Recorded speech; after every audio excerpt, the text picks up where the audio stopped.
कुमार गौरव, पहले आपके पास UP BJP में जितनी हलचल मची हुई है, जो मुलाकातों का दौर हमने देखा, कभी केपी मौर्य आ रहे हैं, कभी पार्टी अध्यक्ष भूपेंद्र चौधरी चक्कर लगा रहे हैं, अब बारी योगी सीएम की है। तो लखनऊ की ये दिक्कतें दिल्ली में कितनी हल होती नजर आएंगी? देखिए, बिल्कुल जब से 4 जून के बाद जब परिणाम आया है, उसके बाद लगातार जो पार्टी की समीक्षा चल रही है, उसके बाद दिल्ली दौरा लगातार हो रहा है। लेकिन सबसे खास बात यह है कि स्थितियां सुधरने के बजाय और बिगड़ती जा रही है।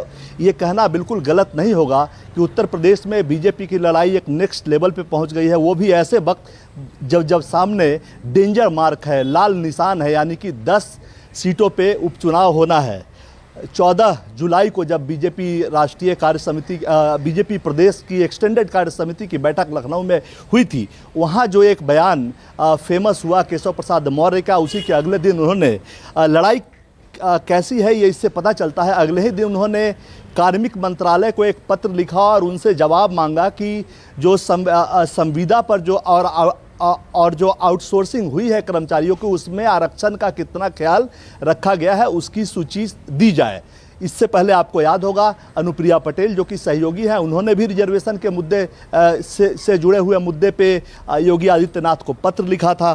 तो लड़ाई नेक्स्ट लेवल की है और जाहिर सी बात है, केशव प्रसाद मौर्य दिल्ली आए थे, जेपी नड्डा से मिले थे और कहीं ना कहीं एक उस वक्त ये लगा था कि जेपी नड्डा ने उनको समझा बुझाकर लखनऊ भेजा है। चाहे तो दिल्ली से आग में पानी डालने का काम नहीं हुआ, और अगर हुआ, जेपी नड्डा के द्वारा आग पे पानी डालने का काम किया गया, तो उसका असर नहीं हुआ।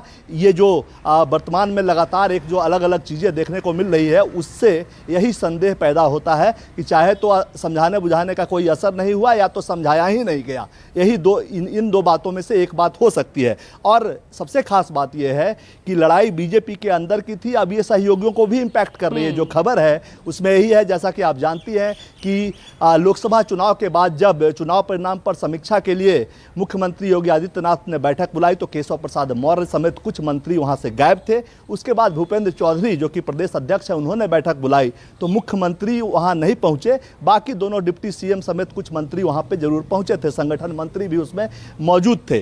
तो जाहिर सी बात है, एक जो कन्फ्यूजन की स्थिति है, सामने चुनाव है और उत्तर प्रदेश में जो उपचुनाव होने हैं, उससे दोनों डिप्टी सीएम को योगी आदित्यनाथ ने एक तरह से जो नज़र आता है, सामने जो चीज़ें दिखती है, उससे ये लगता है कि उनको दूर रखा गया है। 10 सीटों के लिए 30 मंत्रियों को उन्होंने प्रभारी बना दिया है। संगठन का इसमें अभी तक कोई रोल सामने नहीं आया है, संगठन ने अभी तक किसी को कहीं का चार्ज नहीं दिया है। तो कहीं ना कहीं एक दिखता है कि योगी आदित्यनाथ खुद फैसले ले रहे हैं। संगठन, चूँकि उस बैठक में संगठन प्रमुख के तौर पर प्रदेश अध्यक्ष को भी होना चाहिए था, अगर मंत्रियों को प्रभार दिया जा रहा है उन सीटों का, तो जाहिर सी बात है ये लड़ाई दिखती है। इसके अलावा योगी आदित्यनाथ ने एक बैठक बुलाई थी प्रभारी मंत्री के तौर पे, उसमें ओम प्रकाश राजभर को भी जाना था, लेकिन ओम प्रकाश राजभर भी वहां नहीं गए। वो लखनऊ में केशव प्रसाद मौर्य से मिले और उस तस्वीर को काफ़ी सोशल मीडिया पे वायरल किया गया।